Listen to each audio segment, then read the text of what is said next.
I was on a date, and the night ended with me almost pooping my pants behind a dumpster, and this is that story.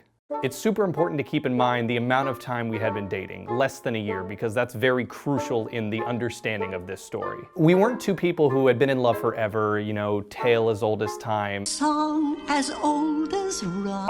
Okay, so you have that information up here. My girlfriend was just out of college, and I was still finishing my degree. We're the same age, but I was a terrible student. The point of this being, we didn't have a lot of money. So anytime we decided to do something, it was a really big deal. And on this fateful night, we decided to not only go out to dinner, but to also see a movie. I remember being excited to show off this restaurant I had picked. Looking back, I remember it being a little anticlimactic. It was fine.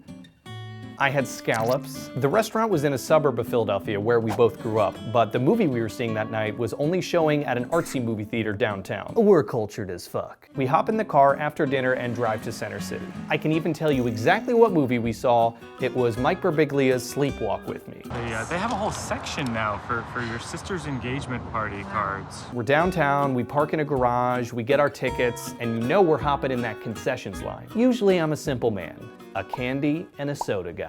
But something came over me that night, and I guess you could say this is where the story really takes off. It's our turn to make a selection, and out of nowhere I say, 1 popcorn please. Do I like popcorn? Does my girlfriend like popcorn? We hadn't been dating super long, but she knows that I'm a candy and a soda guy. And then without warning, well sir, for 50 cents you could make it a large. I think for a moment, okay, what? First of all, you weren't sure about your popcorn decision 3 seconds ago, and now we're just gonna double down on a large. I had been swindled. We head in to find our seats, and as is tradition, I eat everything before the movie even starts. So Chris, that means yes, I'll stop you right there. That means I ate a large popcorn during the previews. My girlfriend was definitely judging me, but that's okay, I deserved it. We watched the movie, it ends up being fantastic, we both really enjoyed it, and it was time to head home. We walked to the parking garage, and my stomach starts to hurt. It was too early to tell what type of stomach hurt this was going to evolve into. We're in the car, just slowly making our way through the stop and go traffic of Center City. I felt like I was gonna throw up. It was that full body tension, cold sweat, whatever is inside wants out. So keep in mind I'm driving, and I tell my girlfriend that I really don't feel good. She can tell. And I'm just scanning the surroundings for a potential throw-up target. And in the midst of this, of course, she's being very supportive, just okay, let's just get ourselves home, deep breaths, it's all gonna be all right. I had to fight this off though. I was on a date with a girl I really liked. This would be absolutely mortifying, so I just reasoned with myself. When you're that sick, all it takes is eye contact with the toilet or a trash can. It's basically your brain giving your body the green light to say, all right, fuck it, unleash hell. So with an ironclad grip on the steering wheel, pep talks from my girlfriend, some strategic breathing, I emerge victorious. I felt like a boxer who was just collapsing into his corner after a devastating round. You know, like your heart rate slows down.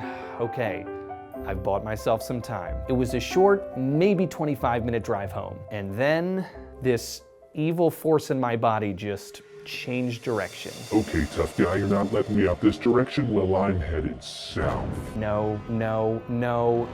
So much of this was just acting in front of my girlfriend, acting like everything's gonna be fine. I didn't do a good job at hiding my impending sickness from her, and this was about to be my biggest role yet. Pretend that you are not about to shit your pants in front of your girlfriend. We've all been there, and if you're watching this and think, that's never happened to me, you're lying. Every muscle in your lower body is clenched, that cold sweat returns, this time with a vengeance. I am legitimately panicked. We're nearing the edge of the city, and the amount of viable bathroom options are rapidly disappearing. Oh, but we're right by the highway, so it's all gonna be okay. We'll just hop right on that, and we'll be home in no time. There's no place like home. There's no place like home. There's no place like home. We're speeding up the on-ramp and then, oh fuck. Dead stop, bumper to bumper traffic. I'm almost positive I said, oh fuck, out loud. The jig was up. She knew. She knew I had to poop, and I had to poop bad.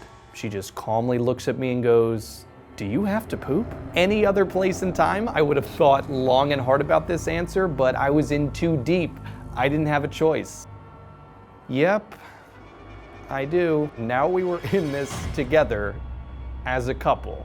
I'm at war with my own body and I'm losing. We're devising all these plans, and ultimately we just decide we're gonna get off at the next exit. I'm just weaving through traffic, driving like I'm goddamn Jason Bourne trying to lose a tail. My girlfriend has her phone out and she's looking up places for possible refuge. Okay, McDonald's is open. I switch lanes, make a turn, we're speeding down a street. Oh shit, no, they closed 10 minutes ago. It's only the drive-thru now. My heart sank. We were running out of time. Wait, this area is full of fast food places. One of them has to be open. That'll have to do. We don't have a choice. Like a bat out of hell, I'm just careening through intersections. This was gonna be close. Up ahead, I see an Arby's. Yes. I see people inside. The lights are on. Yes, yes, yes. Suddenly I have what can only be described as an out-of-body experience. If I go in there and there's a line for the bathroom, or they're cleaning it, or it's locked, I'm gonna shit my pants in front of 20 plus people who are just trying to eat. I come back to my body. I couldn't do it. I couldn't subject innocent bystanders to what was about to happen. I'm in no way joking when I explain what happened next. As my girlfriend looks onward, confused as to why we're not heading towards Arby's, I drive the car over the sidewalk into the parking lot of an abandoned factory. We screech to a halt. Oh my God, it's happening. My lower body is giving up. I fling the door open, I leap from the car, and I'm trying to run while also trying not to evacuate my bowels in front of my loving and supportive girlfriend. There's a dumpster within 30 feet. That's all I had. 30 feet until my world ends. I scamper behind the dumpster like a wild animal, pull my shorts down as best I can, and I just release. It was bad, man. It was really bad. Nothing to see here, just a guy who loves scallops and popcorn shitting his brains out. Cleaning myself up was just a nightmare. I hadn't even considered the fact that I would have to recover from this. Backed into a corner, I had to ditch the underwear. That was the only thing I was gonna be able to wipe with. I don't know why I'm doing this. I'm telling you a story about pooping in public.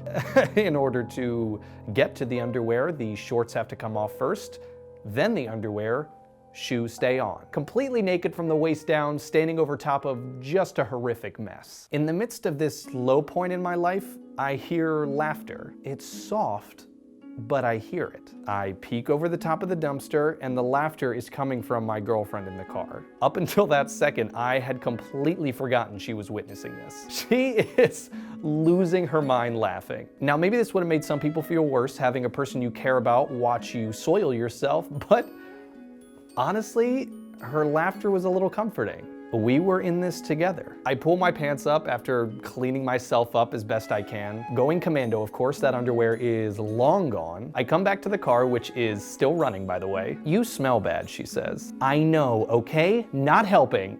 And I'm laughing now. I get back in the driver's seat. It was time to go home. The windows were rolled down to air out the car. Thank God this was summer. It's pretty insane to share an experience like that with someone you really care about. And guess what? We kept going on dates. That's right. I was half naked, pooping behind a factory dumpster, and that wasn't enough to drive her away. That was a sign. You know what? I went on to marry that woman. I was unintentionally vulnerable in the most primal way I can imagine. I can't say I would recommend these events for everyone, but for me, as embarrassing as it was, everything worked out pretty great.